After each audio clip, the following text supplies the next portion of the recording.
তোমার নাম? লোকে কবরস্থানের কালিয়া বলে ডাকে। তোমার পিতামাতার নাম? পিতার নাম অত্যাচার, মায়ের নাম অনাচার।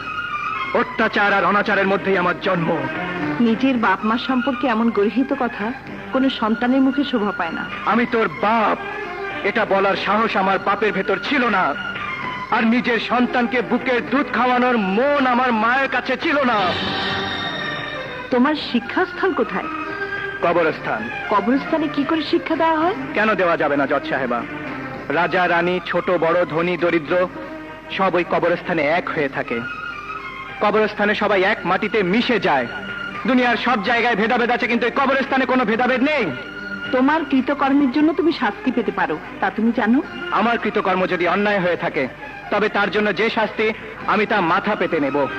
আপনি বলুন, আত্মহত্যার মৃত্যু হোক আর খুনের মৃত্যু হোক, তা পোস্টমর্টেম ছাড়া কি